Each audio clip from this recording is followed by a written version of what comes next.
Today, it's the three of us, and we're at home. This is ChillPoint.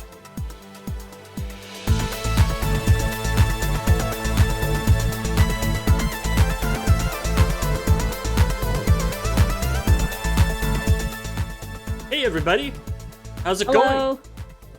Welcome to ChillPoint. Hey, Welcome to the show. we're all being extremely socially responsible.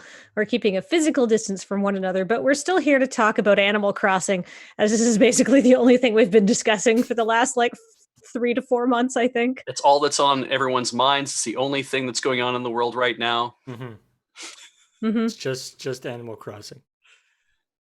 So hey everybody, how's it going? We've got this new CheckPoint overlay that Graham whipped up last night for doing the multi-camera thing.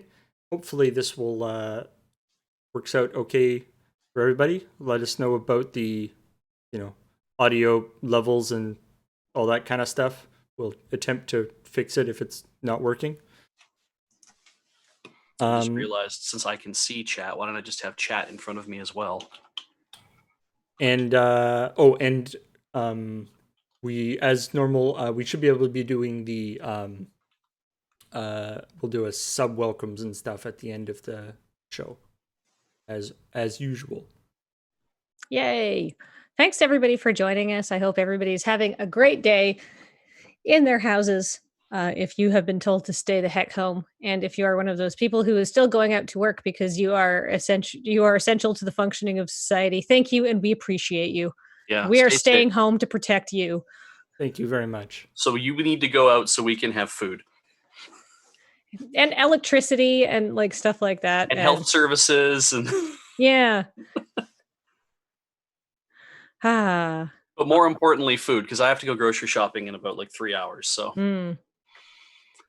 So yeah, let's. So this is, as the name suggests, this is ChillPoint. Now, we do have plans, and we have thoughts about doing how we can do full episodes of CheckPoint in the future. In the future, in a way where by sort of having the hosts record their story separately and then putting it together. So in the future, hopefully next week, there will actually be a regular episode of CheckPoint. But we couldn't quite get that worked out for this week. So turns out that the whole quarantine thing has actually made us more busy than we were before. There's all these articles about how to stay busy while under quarantine. It hasn't been a problem for us. Start up an internet company 15, 16 years ago and do nothing but produce all your content online for free and rely upon the generosity of your viewers. That's how you stay busy. Speaking of which, patreon.com/loadingreadyrun is one of the ways in which you can help support us if you like what it is that we do. Yeah. And we're here for you to make funny jokes. Because jokes. Let's not. No, I'm prepared to put my life on the line, or to put my reputation on the line and say that they're going to be funny. I'm confident, and I am very rarely confident. So let me have this one. Is a joke that's not funny just a story you get tired of hearing? Yes. Yeah. Haven't you ever heard people just drone on? Haven't you ever been in the room with me when I'm trying to explain something? Or me when I'm trying to explain something. But those aren't supposed to be jokes. No. I've definitely heard jokes that are also stories that drone on for a long time. Mm-hmm. So bring us in, Paul. Anyway, let's talk about video game news that was happening this week. Obviously, stuff slows down a little bit in terms of video game news, but not as much as you might think. Maybe shall we start with Animal Crossing Roundup? Yeah. Sure. So I was reading Jezebel the other day, and one of the people, Rich Jewuziak, I think was the author, noticed that basically, I think 7 or 8 different websites gave their Animal Crossing review literally the same headline, maybe not exactly word for word and punctuation word for word, but it was just like Animal Crossing is the game we all need right now. Yeah. And turns out that wasn't just the a bunch of stressed out journalists with an internet hive mind. Animal Crossing is now the best-selling launch weekend title of the Switch, and in fact, it has caused Switches to be in high demand. Yeah, and low supply. Is this Yeah. is this sold better than like Breath of the Wild, Yes. which sold more copies than there were Switches? It has sold more than Pokemon Sword and Shield did in its opening weekend, I think, and it has sold more than Smash Brothers did. Smash in its opening weekend sold 1.2 million copies. This sold 1.3 and is on its way to what? 1.8? I believe the numbers out of Japan were 1.8 or maybe 1.88. I don't have the tweet in front of me. But that's like just Japan too, isn't it? It was also the best-selling game in the UK. Oh God. And there's a Vancouver journalist that I follow on Twitter. It's Justin McElroy. No, not that one. And he did tweet. It's like, it was something along the lines of, I don't often do heists, but I just drove to a Toys R Us to get one of the last Nintendo Switches in the city so I could get Animal Crossing because all my friends were talking about it and I felt left out. Aw, damn.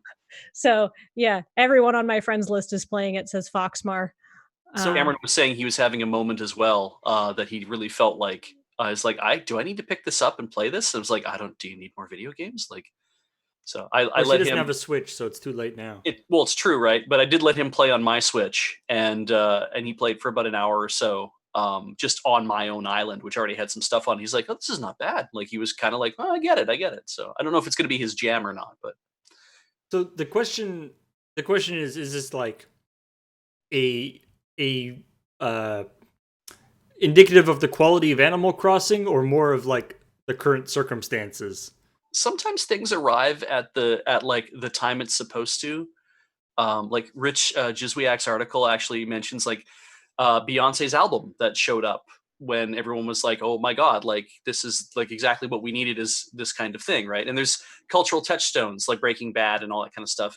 And Rich's take on it is, this is definitely where the culture collides with what's going on in society, where it's we're seeing this is popular not just because it was going to be a good game and everyone was talking about how much fun it was going to be. This is popular because it is kind of what everyone needs as the escape. And it's based on a kind of low stakes accomplishment. Well, I mean, I'm trying not to like, I have Animal Crossing, but really the only time I can play is after Penelope goes to bed. So I've only been playing at night, which is kind of annoying, because it's tied to the real world. So it's night. It's always night in the game too. Yeah, it's always night on my island when I visit, which is kind of depressing. And I'm probably missing out on bugs and fish that only spawn during the daytime. But everybody in your island are going to be goths. They're like, yes, the night time is our time. But you get so many tarantulas. I have been bitten by a lot of tarantulas. Yes. But the thing about Animal Crossing is that it is very gentle, it's very calming, and there's lots of things to do. Like you got to make furniture, you got to grow fruit, you got to go grow flowers, you talk to villagers. And so it's easy to just spend a couple of hours feeling like you've accomplished a lot of distinct tasks while, in a very bucolic, gentle, low stress setting. So it's really just nice, right?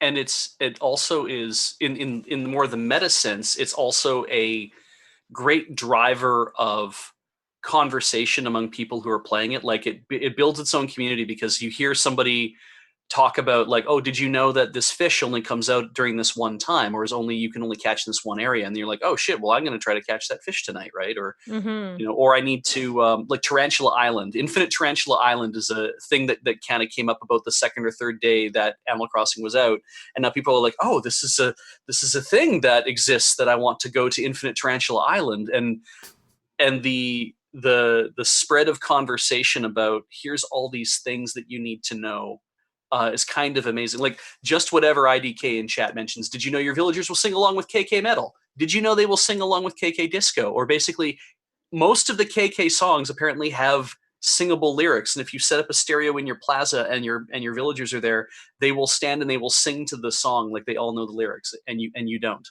because you don't sing with them. It's a little isolating in that respect. Yeah, I mean, I think but you can like craft like an ocarina and then you can jam along. Yeah. Toot, toot, toot, toot. Heather got a tambourine the other day. Ooh.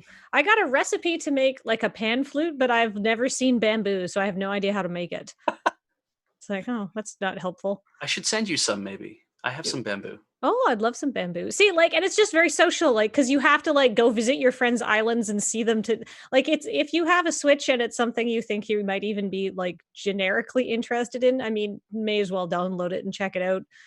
Right.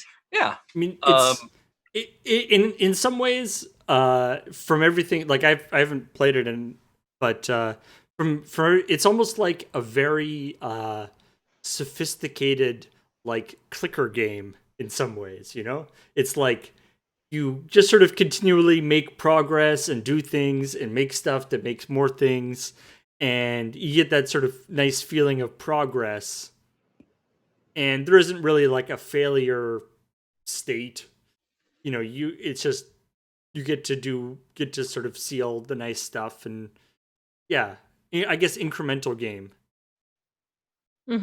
Yeah, because it's like it lasts like it can take you years to get everything in Animal Crossing, right? As long as if you're not like advancing your system clock forward to like time travel essentially.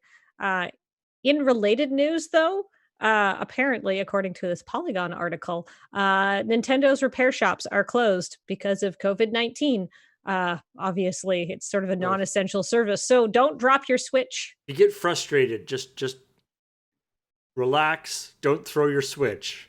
Yeah, it's actually, I guess another thing, things that are being mentioned about New Horizons, since we're in that, is that there was a Kotaku article that Paul actually linked us near the close to the beginning of the stream about how there are so many surveillance cameras in Animal Crossing New Horizons. I'm like, there are not surveillance cameras except what you were talking about, Paul, as I read the article, was people are shaking their trees to get items. And when they shake their tree, sometimes every day if you shake your trees, you can get up to 2 furniture items out of your trees. And then bells, but you can also get you mostly just get tree branches. Some of the things that have been dropping have been surveillance cameras or human skeletons. And at like a higher rate than you would expect. This game sold 1.8 million copies. There are in Japan. There are 800 items in the game you can decorate with. Now, if you break that out over how many people on like just a random amount will get it, yes, of course, everyone's tweeting about the surveillance cameras because it's funny, because it's like Tom Nook is keeping an eye on you on the island. Nobody talks about the fact that I got a chalkboard last night. In a tree. Yeah, or a book stand, or a tricycle in a tree. I got a garbage can. Right? But the surveillance cameras are funny.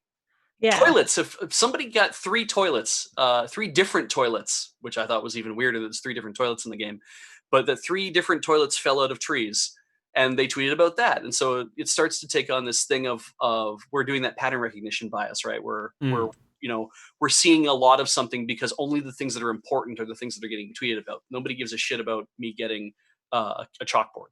Or like a camp stove or a fan. Yeah. Like those are some of the more uninteresting drops that I have gotten.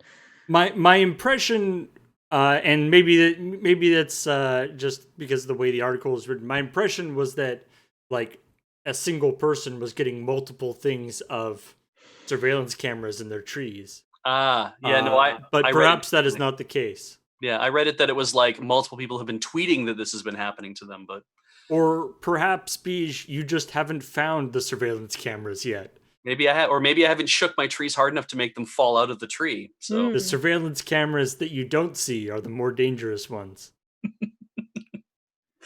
the Heather found this, that a singularly irritating animal rights organization published a guide talking about don't play New Horizons because it's cruel to animals. And what they recommend is you should play in this way, where you don't do anything at all, just pick up tree branches and stuff, but don't fish. And I'm Or like, catch bugs. yeah. And it's like, okay, so they're up to that nonsense again. Also, like, it's clear that the person who wrote the guide has never played Animal Crossing before and doesn't actually know how the game works, because they're talking about how Agnes is one of the starting villagers. It's like, look, you ignorant motherfucker, I would have been so happy to get Agnes as one of my starting villagers. You piece of shit. You're not even playing properly and you get Agnes, that precious cute pig. Oh, fuck you. Do you know who I invited to my island and who's showing up today? Agnes. Carmen.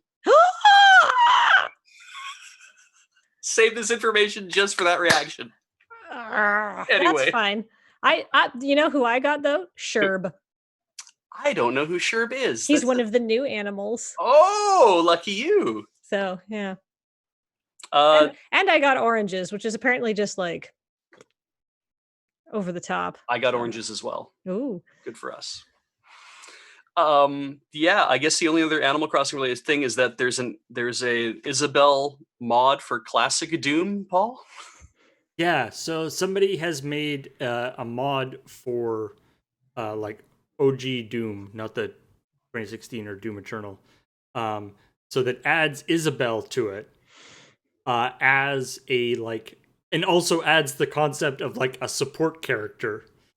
So basically, she acts a little bit like Elizabeth in BioShock Infinite. Like she runs around and like fights people, but then and also like throws you power ups and stuff.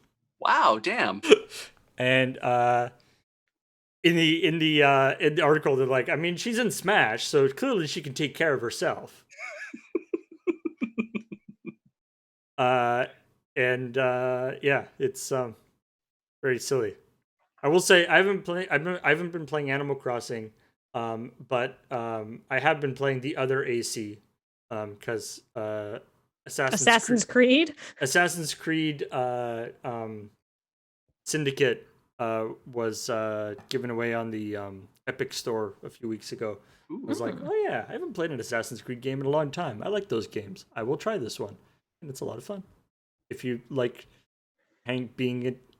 if you like the Assassin's Creed games, because it's that, but in turn of the century England, or yeah, you're in London, where you're not, and this is not.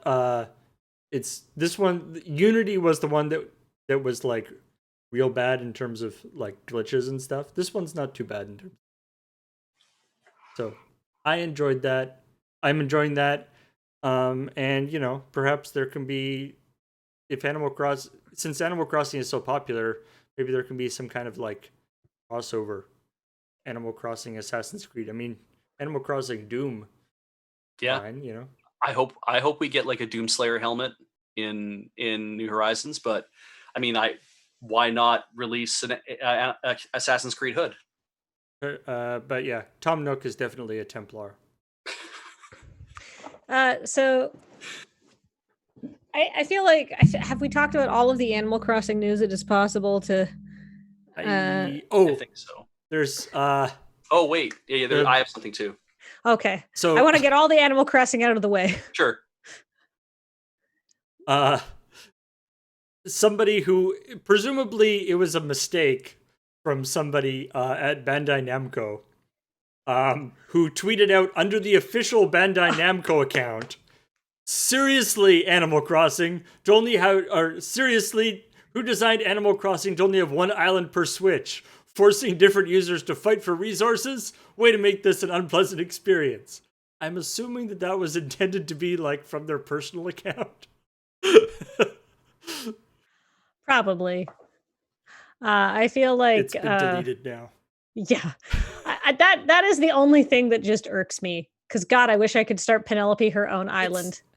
That's like a weird because I mean like when I heard that like Pokemon does that too, like you could only have one Pokemon save on your Switch. Isn't that true? That's true, Or right? it's per account, isn't it? Per Per account. on your. Thank It goodness. just like it seems like a really odd limitation that like there's no reason to do that. Yeah, I mean I agree. Like, and on the other hand, I've been playing Bloodstained, and Bloodstained has like 100 slots for save files per person. I'm like, that's a little much. Like, I don't need 100 different save files for a game like that. But I don't even need more than one really, because I don't stagger save. But yeah, I thought that was always weird that it's like you get one save file, and if you want to make a new one for Pokemon, you're gonna have to like make a new account on your own Switch and play under that to have like a different account. But yeah, the idea of having one island per Switch is definitely, I feel like it's a bit of a drawback, but at the same time, like when Cameron was over and he was playing on my island, it was like he received something from some of the animals that were there, and it kind of made me feel like if we lived together, like if it was like Heather and I playing on the same island together, there would be this sense of, oh, I went and I did this today and I dropped off some stuff for you, and and that kind of thing where because you have a recycle box in your town. So I kind of felt like, okay, I get why you did this, and it's a very different feel, I think, for a lot of people who expect to have just everyone has their own save file and everybody gets to do their own thing.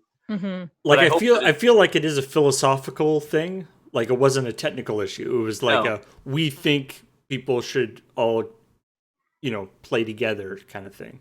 Yeah. Which obviously I don't know if I necessarily agree with, but yeah. I guess it's the point is that if you're a secondary player, you don't get to advance the story. You just get to play on the Switch, and that's frustrating too. If you're like, I just want to have my own game and play my own version, and it's like, I like that I have my own game because I have my own Switch now. So that it was like, okay, cool. I mean, maybe I'll get I mean, like if I feel bad that Graham can't play, but it's not worth it to buy another Switch to see if Graham wants to play Animal Crossing. It's so much money. The idea that like the Switch is just like a dongle for Animal Crossing. Yeah. He should, if he has his own account on the Switch, obviously, I mean, he does, but if you both have your own accounts on the Switch, both playing the same island briefly, maybe you can find ways to make that work, right? It's just not as fun to be player 2, right? True. Yeah, because you don't get to push stuff forward, but you do get to still do a lot of, whoever I think has less time is probably the person who should be, and then you get to fight about that, who gets to be the one who has less time in the day. But at least then you have the benefit of you can both play on the same Switch at the same time, I think. Yes. Yeah. But if you player 2, I think is not as good as an experience. Yeah. Yeah. So the last thing I'll mention, I guess it's Animal Crossing news, is that the update that just came out enables Bunny Day. Oh, that's Easter. That's Easter, yes. That doesn't have the troublesome Jesus attached to it. So Bunny Day soon. That troublesome Jesus. And the reason we know that is because this morning at 7:00, Nintendo out of nowhere dropped a Nintendo Direct Mini, which Heather has a feeling was probably originally going to be a Direct, and they had to probably reshuffle some stuff around in the video. It was 25 minutes long. It wasn't much of a mini. But they probably had to reshuffle some stuff in the video to make a to make something, because the whole thing starts with a message for being like, due to COVID-19, there are going to be restrictions on, like, some of these games might not come out when you expect them to come out, and our hearts go out to the people who are currently dealing with COVID-19 and having these troubles. Which was like, that's a brand new, like, that's, Nintendo never interrupts their own message to mention a thing, but in this case they, there's a written thing to say this. And what's funny to me about the Direct is not so much the Direct, it's the meta about the Direct, is that apparently the subreddits have been going nuts since January, with everyone making predictions about when the next Direct was supposed to come out, because we were owed a Direct, and so they finally have it's been a few months, but they finally gotten a direct. So hooray! We were owed a direct. Yeah, we were owed a direct. And when she tells me about these things, I'm just kind of like, I don't understand how. Oh, right. I remember being 12 years old, actually. Okay, I get it. And also, it's like, Nintendo, you haven't tried to sell us stuff lately. Like, where are your ads, Nintendo? We were promised ads. We do know that the new DLC fighter for the fighter pack for Smash Ultimate, the next one that's coming, will be from ARMS. So they haven't forgotten about ARMS. In fact, it's going to be free to play for a brief period of time coming up soon too. You'll just be able to download it, I guess, and play it if you want to. Oh, they're trying to rekindle interest. Or ARMS. Yeah. Really grabbed me. Anyway, there's lots more stuff that showed up in that direct. I would just say go watch it because I'm not going to talk about it here. So let's talk about Animal Crossing news. I saw something very important cross my Twitter feed. Oh yeah? Which was that remember beloved mascot Segatan Sanshiro? Yes. Do you know he has a son? Like the actor has a son? Yes. The mascot has a son. Thank you. Yeah. The mascot. That is the son of the original actor, too, apparently. Is he in high school? I think so. Good, I'm glad, because it would be weird if he was creepy. What's his name? I believe it is. 1 second, I've got this up. So Sega Shiro. Sega Shiro. He doesn't even have the same last name as his dad. Weird. Okay, so they're relaunching the idea of having this mascot. Look, Segatan Sanshiro, Segatan Sanshiro. It's a great song. It's the mascot and the chant that we need for these times. Yeah, I was disappointed that in that video they don't do the Segatan Sanshiro. But hopefully there'll be a redo. There'll be like a remix of the original Segata Sanshiro theme song, and maybe they can be together and promoting Sega product. Oh no, wait, no, Segata Sanshiro died. Not the actor. Right. He sacrificed himself nobly to save Sega headquarters. That's right. By redirecting a missile that was being sent at them into space, I believe. He sacrificed himself for the Dreamcast as Cuttlefish Man? Oh shit, that's too bad. Yeah. Oh. Yeah. They should bring him back from the dead and be like, that didn't work out as well as we thought it would. Well, no, they've got the younger, sexier version now. Apparently, he didn't die. He went to another galaxy, says Ruhi Imura, who I'm going to assume knows more than I do, because I know nothing. It's good. Segata Sanshiro's main ability is that he could flip people and then they explode. That's like all of his videos, all of the ads are like somebody does something and disrespects the Sega Saturn or a video game. Right. And he goes like, hey, that's not cool. And then flips them, does like a shoulder flip, and then they flip and then they just explode. That's like his only ability. Well, go ahead. I mean, do you need more than that? I don't think so. I think that's a clear call to action. Do this or I'll make you explode. You don't need to overcomplicate it. This is all coming because it's Sega's 60th anniversary and they opened a new website. Oh. And so it's like, all right, that's cool. It's the 60th anniversary of Nihon Goraku Bussan Company Limited, which is the predecessor of Sega. Oh, I see.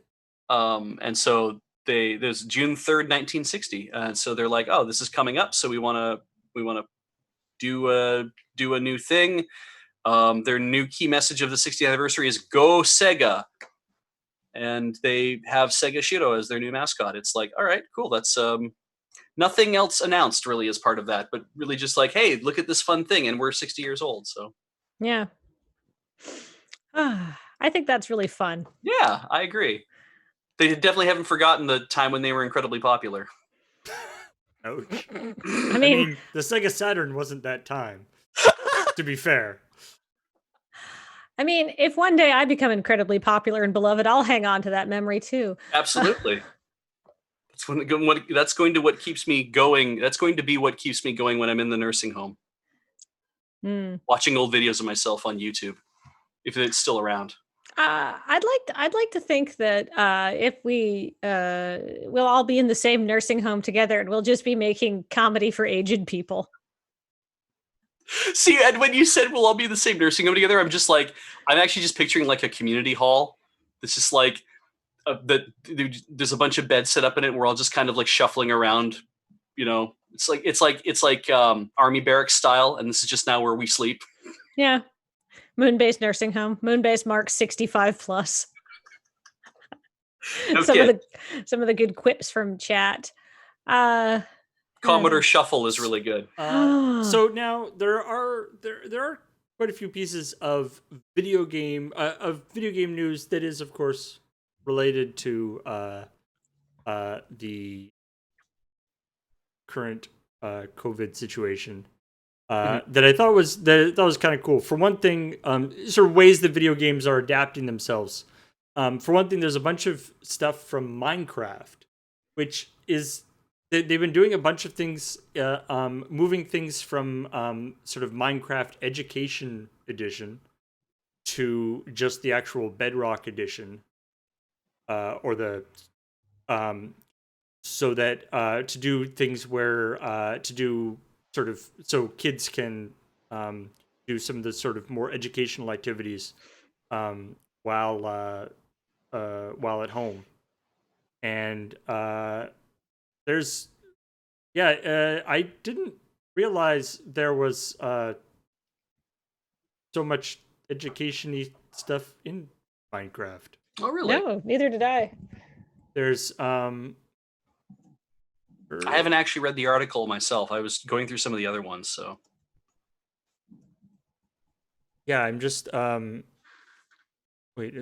did it here. But you can do the Minecraft Education Edition is really big in being used in lots of different places to show kids like stuff like simple programming with the with like the redstone. Oh, that's cool. And Well, that's awesome. That kind of stuff. There's the what else is there's exploring the ISS through a partnership with NASA. So there's areas that have been like built by professionals or by whoever that you can like walk around and check out and look at different different fun things.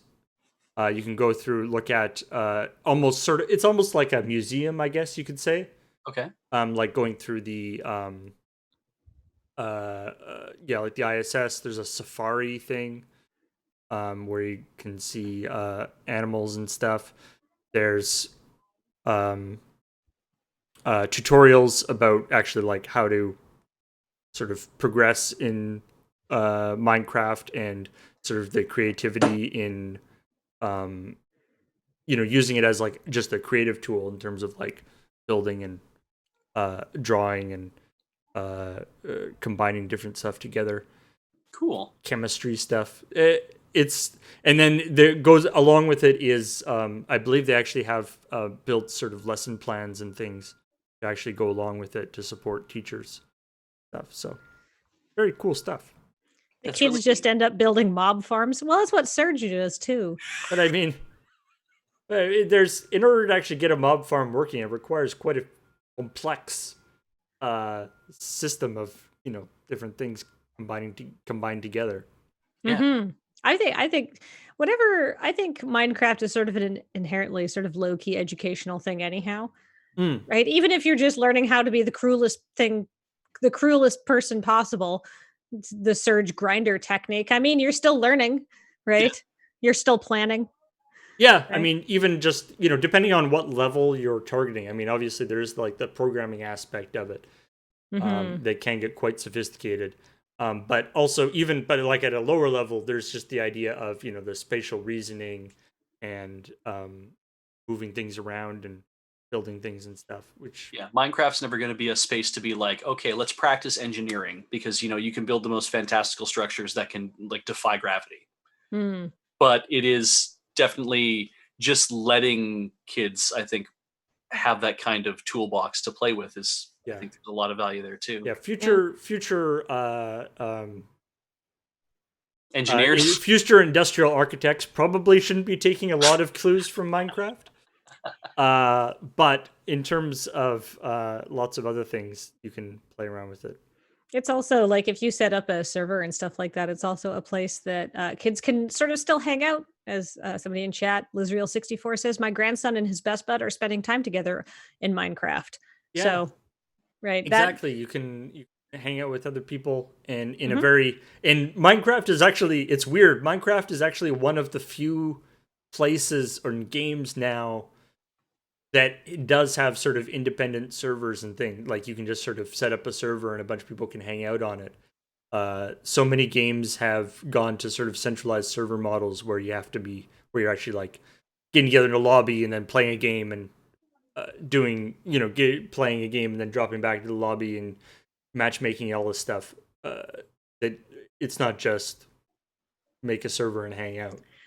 Cuttlefish Man says 2030 marks the return of brutalism as an architectural style. Mark my words. Just because all the architects that are going to start working in 2030 or grew up in Minecraft, I think it's already seeing a begrudging appreciation as somebody who likes brutalism from afar. It's so good to look at and it's so shitty to interact with, right? But it's great to look at. Yeah.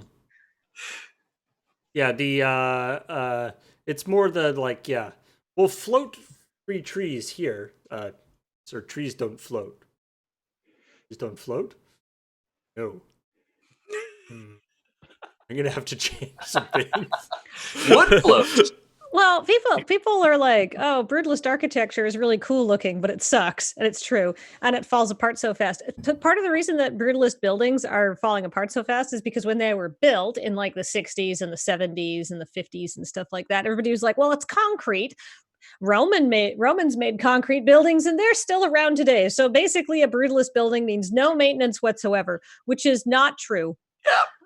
So yeah, it turns out if you don't maintain a building, it's going to start to get some wear and tear after 50, 60 years, 70 years in some cases, right? So yeah, some of these brutalist buildings are crumbling. Although, I mean, if you do make your building out of 1 by 1 by 1 meter concrete blocks, that will probably last for a while. But maybe there's some other issues with that. Yeah, go ahead. Oh, a lot of people talking about how Roman concrete was very different, and it's like, yes, well, we know that now, but at the time, the argument was concrete lasts forever. We don't need to do any maintenance on it. That's why that is the issue there. There's a patch of Highway 2 that runs in Alberta that runs through Calgary, and there's a significant section of it in Calgary that is made with concrete as opposed to asphalt, because they were like, oh shit, concrete, like, yeah, we should just put that down.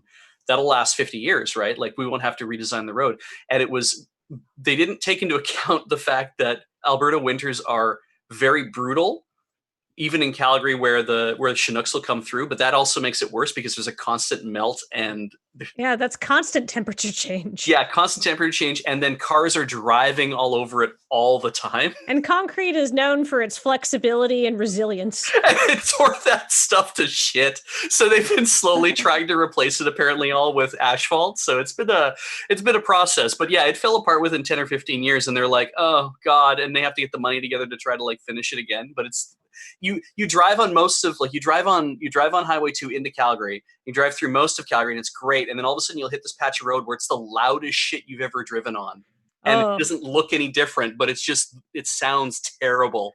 In America, when you drive on roads that, like, if you're in California and stuff like that, and they don't get like frost heave and stuff, so they have the concrete highways, and then driving is just like da da da da da da da da as you go over the concrete slabs. Well, my impression sucks. This may be a apocryphal, but I remember my understanding is that most roads in the states are built with concrete, because it can withstand greater weight.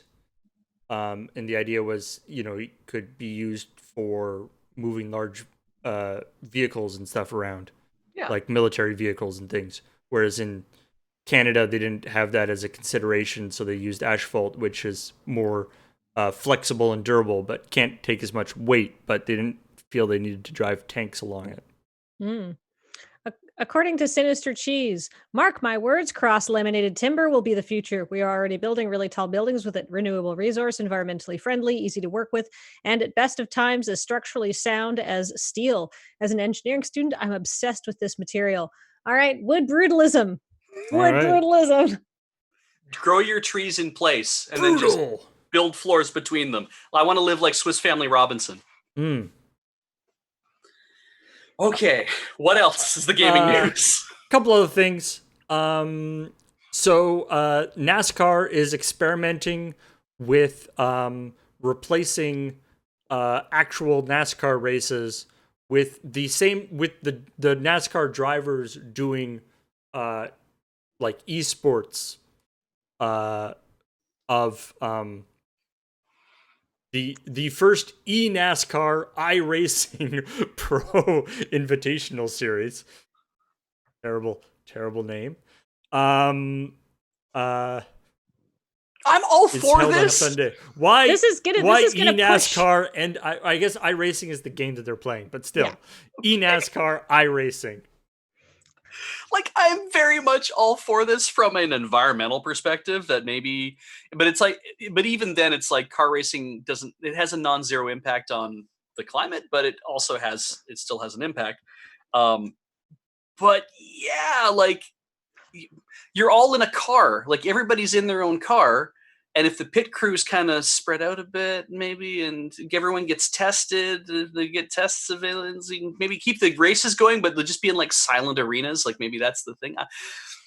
Yeah, eliminate something. I feel like a pit crew getting in to do all the adjustments on the car while still staying 6 feet away from each other could be real tough. It's not going to work. This could be the thing that finally tips esports over the edge. Apparently, like 1 million people tuned into like this like video game racing thing. So, and I mean, this, like, of course, video game, the more sort of simulation style video game races now are pretty amazing in terms of reality. Both in the like how the cars operate and also the actual like mapping of real tracks around the world and stuff. Yeah, and it's not just NASCAR. La Liga's footballers finished up did a weekend where they were just playing FIFA 20, and apparently Formula One have announced the F1 Esports Virtual Grand Prix Series. Wow. And they're going to play the F1 2019 game on PC, and they're just going to broadcast that. But apparently it's not going to be like a real. It's like more just casual because some F1 drivers are good at video games and can play it, but others are not. So it's going to be more like, well, some people that are shit at video games are going to have like some advantages, so it's still fun. But I remember some stories, I think last year or the year before, and continuing stuff with there's been a couple of high level esports racing video gamers that have actually transitioned to real racing, where they where they sort of are really big in the esports, and then they go to doing actual like stuff in like a simulator, right? And then they can actually do real racing. And so I guess the question is, whether it's going to transition back. I'm imagining the very sort of sophisticated F1 drivers trying to, holding the controller and sort of trying to get their car trying to, and like, doing the thing where they push the button and jump at the same time. Right. Kind of following it. Yeah. It is not working. But yeah, Goodness. Ian's already like way out there now. Like he's already been practicing. Yeah. Finally. All right. Maybe we could do some sort of virtual Dakar thing or something. And the last story I have here is this is kind of a follow up to, so when like a month ago, almost 2 months ago, when the coronavirus stuff was coming out mainly in China, um, there was the developers of the game Plague Inc. Uh, came out publicly to uh, plead with people to not use their game in order to simulate what this virus could do over the world, Right. because it's not supposed to be, it's based on some real world statistics, but it's supposed to be a game. It's not supposed to be a simulation. Right. um and so what they've done now is they've actually fast tracked something that they were planning on doing anyway, but there's going to be a new version, or a new play mode in Plague Inc. Where being the instead of trying to spread the virus as much as possible, which is the Yeah, because you're the playing the premise bad of the guy. game, yeah. Yeah. You'll actually stop trying to stop the virus. So they're actually doing it like a reverse thing. And that must mean that have been in development with this, because they have already donated a lot of money to I forget who. We'll mention that in a second. But then they were also working with them and trying to make this mode where it's like, okay, you're going to fight to contain the virus, which is a very pandemic thing, right? I Like mean, it sounds kind of like the saying. They say they are accelerating work on a new free mode, which was developed in consultation with the World Health Organization, the Global Outbreak Alert and Response Network. And in it, players will have to balance managing disease progression, boosting healthcare systems, as well as controlling real-world actions such as triage, quarantine, social distancing, and closing of public services. And in addition, they've talked about that they've been donating a bunch of money to Coalition of Epidemic Preparedness Innovations, WHO, and all that good stuff. So yeah, again, they don't say it specifically in this article, but I'm sure they will want stress that this is not something that should or can be used for actual planning purposes. yes. People be like, well, if we had just done XXX, then according to Plague Inc., everything would have been fine. But Mhm. the idea is that it seems like kind of a fun idea and sort of a nice way of supporting stuff is Mhm. to release the. I mean, Plague Inc. has been a very popular game, which was sort of done as like originally done as kind of the reverse of Pandemic, the board game, Mhm. and so now it's just sort of It the is other way. pandemic. Now it's the other way. Now they're reversing it back to make it the same, sort of similar to Pandemic, but using all the stuff that they learned from making the other part of it, I guess. Yeah. So I think that's the main. I don't know. Was there anything? There wasn't anything else at the Nintendo Direct that was. Oh, there's Xenosaga. So Yeah. Xenoblade Oh, Chronicles Xenoblade Chronicles. Sorry. is getting a definitive edition for the Switch, and it is fully voiced. As far as they didn't announce this. I'm making a supposition from the fact that the characters wouldn't fucking shut up during the opening movies and stuff that they were showing I off. feel like hearing a voice is a reasonably good way of knowing whether there's a voice or not. True, but I don't know if it's fully voiced, but we did see there's a point where characters are speaking and there is text on the screen, so there's actual like subtitles because it's like an in-game conversation, not a cutscene, and those were voiced. So they're probably fully voiced. Oh, the original game was fully voiced. So there we go. And everyone is very English for some reason, or at least Shulk is very English from somewhere in England. Hmm. But so there's that. They're getting definitive edition with the new epilogue. You can get it apparently as well. Bravely Default 2. We got a good long look at that game.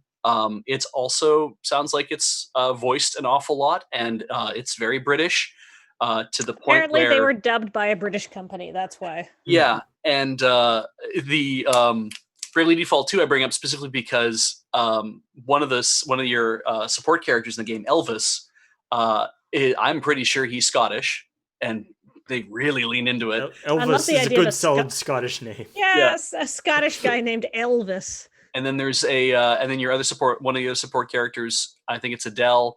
I think she's also Scottish, but I have a hard time with women Scottish versus Irish, like that's female voices, that kind of thing. But yeah, there's lots of there's lots going on there.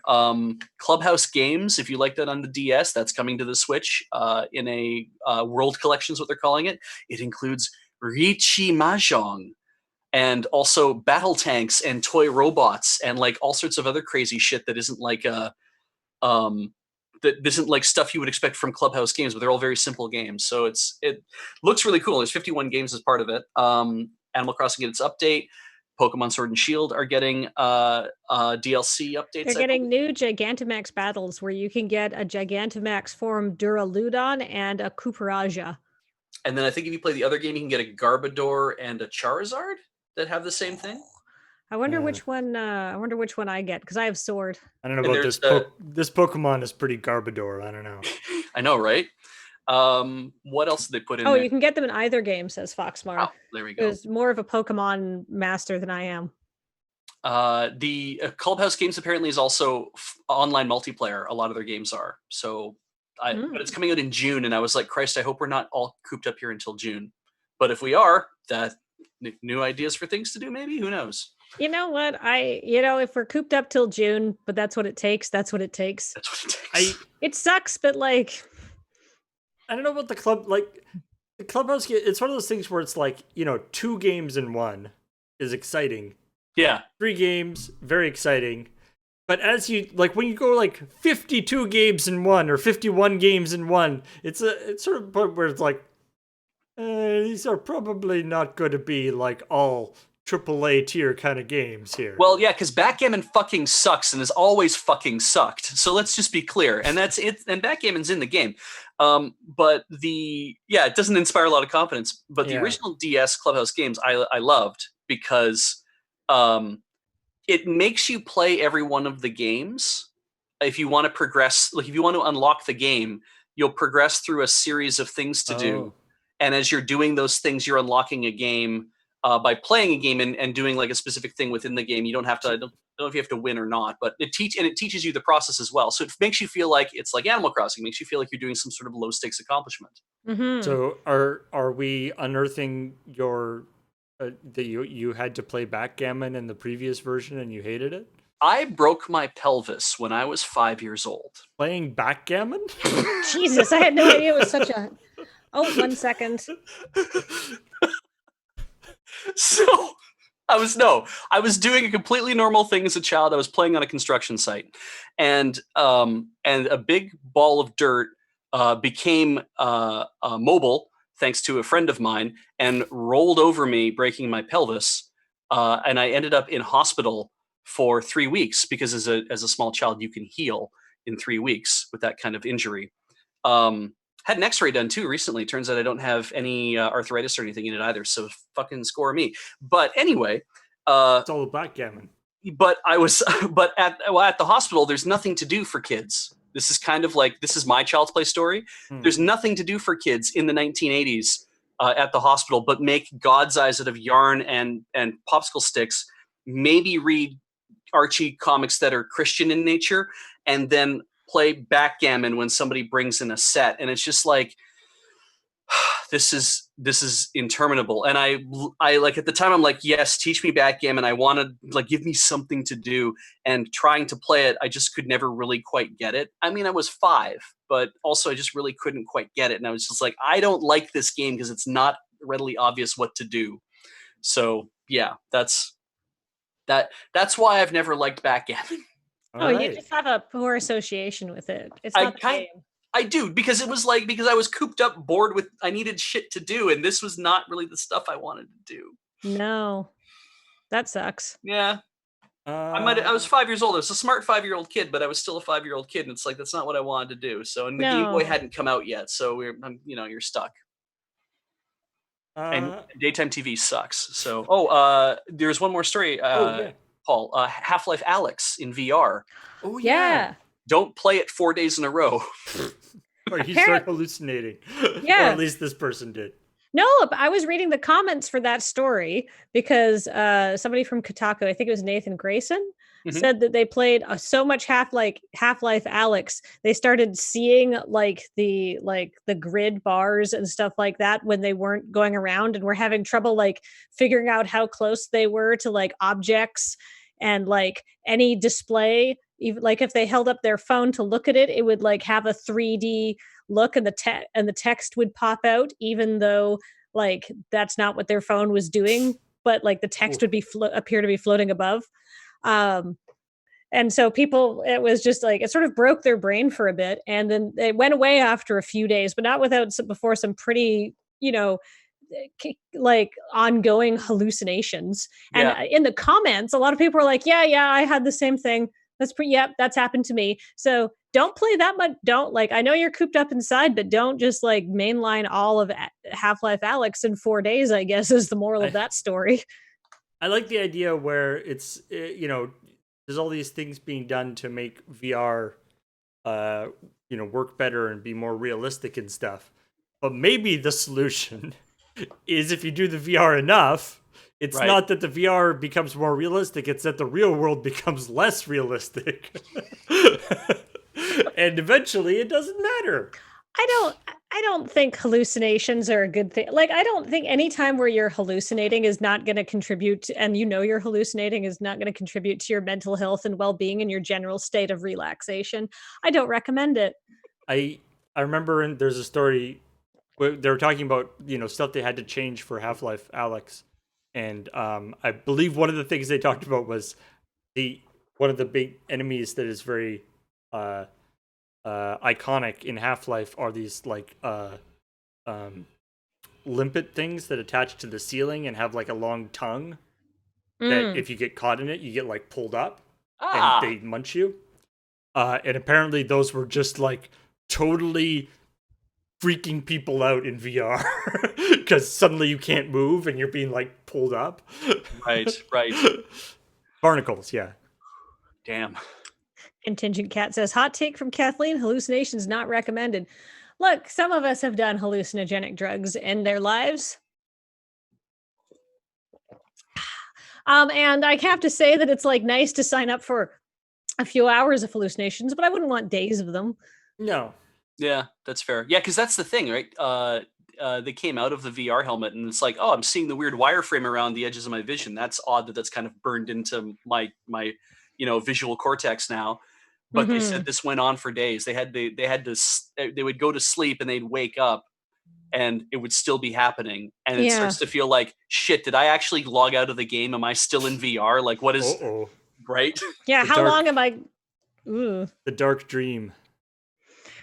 I remember, I was talking about playing Assassin's Creed, and I remember a couple of years ago playing like a ton of Assassin's Creed, and then going out, just like walking downtown one time, and there was 4 people wearing very similar, like they were just wearing suits or whatever, but very similar outfits. They were walking down the street in kind of a diamond shape. And in Assassin's Creed, that you can use groups like that to, like, if you like move in between them, you can hide in that group and like walk along with them. And I was like, that's perfect. I could hide in that group. Like, wait, no. If I did that for real, they'd be like, who the hell are you?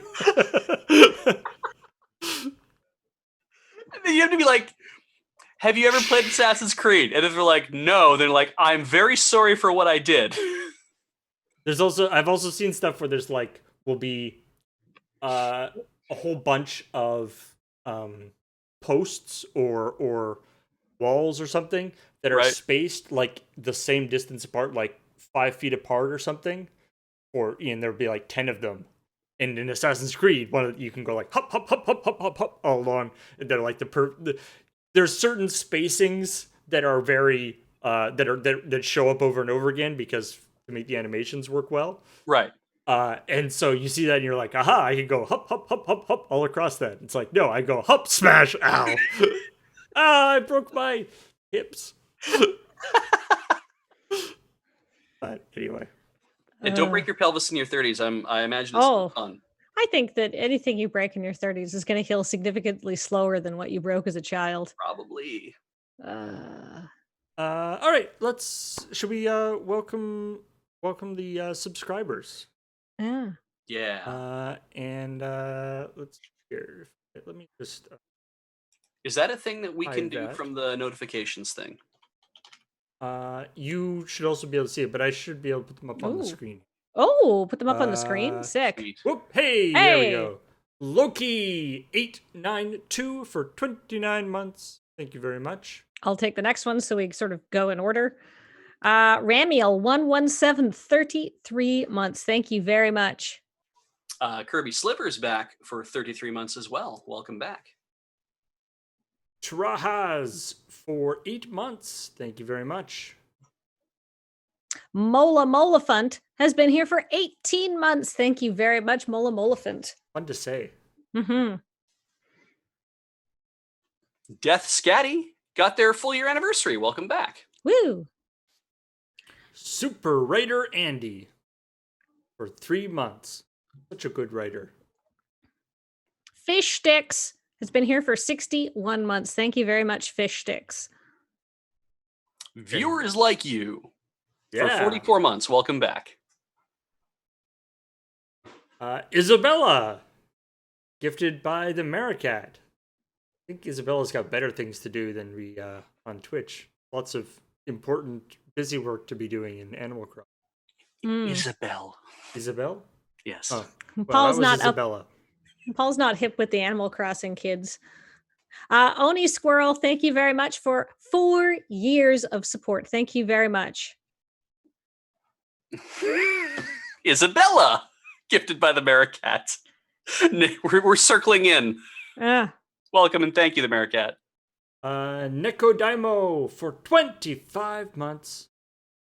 Hey, and Immoral Ethicist. It's an interesting name. 39 months. SFL Mongoose is a brand new sub. Welcome to the channel. Hope you enjoy it. Ooh. Terraspidomorphy for 2 years. Woo! Terraspidomorphy. Sure. Thank you very much. Hey, Raven's Roost Game has been here for 1 year, 12 months straight. Thank you very much. Bistod returns for 39 months. That's divisible by 13. Welcome back. Big Core 917 for 36 months. The Big Core 3 years. Yeah. And it's your friend and mine, Zatango, who's been here for 46 months. Thank you very much. Liminal Blossom returns for 7 months. Welcome back. Lord Crusher for 59 months. Gilgamesh 10 is a brand new subscriber. Welcome to the channel. Orthiar for 11 months. Welcome back. And Hallucinogenic Gaming, gifted by the Maricat, who, according to my chat, has gifted something like 2,072 subs in this channel. Good God. Thank you very much. Thank you. That's amazing. Minteria for 14 months. Thank you very much. And a Lord Zorano for 5 years, 60 months straight. And that brings us into our bits, I believe. 745 bits from Lord Crusher, E Block, Cheese 7891, H Bomb and Friends, and Pharaoh Bender 27. The bits. And just as a heads up, I do want to say, because daylight savings is a little offset, and we've had people, depending on what time, what part of the world you're in, we've had some people who are coming in late saying, "Did they start an hour early?" We in North America, we do daylight savings time about 3 weeks earlier than the UK, but I believe the UK is changing next week. So please check the schedule page on loadingreadyrun.com, which will automatically check your time zone and tell you what time to tune in if you want to make sure you catch all of our streams live, especially with the time zone shifting and stuff. We had to shift because the USA was shifting. Yeah. And they had to shift because... But then we might not go back to standard time at all this fall, but it depends if the USA changes. Yeah, fuck it. If we stay inside for like the next few months, we might not have to go back. Yeah. So anyhow, chat the Paul has rigged it up so the website can tell you what time streams start relative to your actual time, so no guessing required. And there's also a link to the Google Calendar there that you can have up you can subscribe to it and make sure that it is the correct time for you. Coming up, we've got LRRMTG in just a little bit. I believe Adam is going to be playing with James on the call over audio. And then tonight, it's going to be obviously we can't do the long game, but we can do the long game. We just can't do the long game that some of us were currently playing. Yes, and so they going to be doing Grim Dawn. So I think the hope is that we're sure we can. Well, the idea is to sort of replace the long board game with a sort of multiplayer, multi-session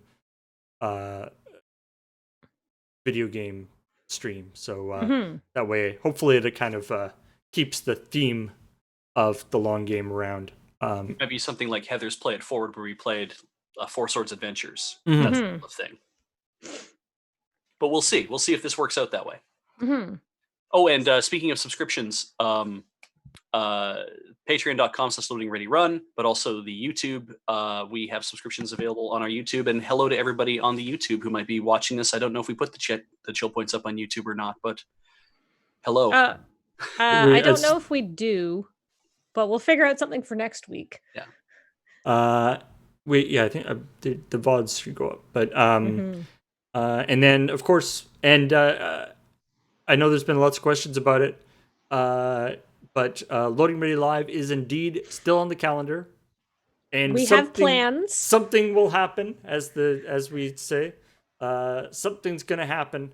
The entirety of what that something is might not be totally clear yet, but something will definitely happen at that time. ChillPoint goes on the VOD channel, according to Heather, who knows better than all of us here. Praise Heather. Indeed. So thank you, everybody, for watching, and we will talk to all y'all later. Bye. I'm gonna put some pants on. Bye.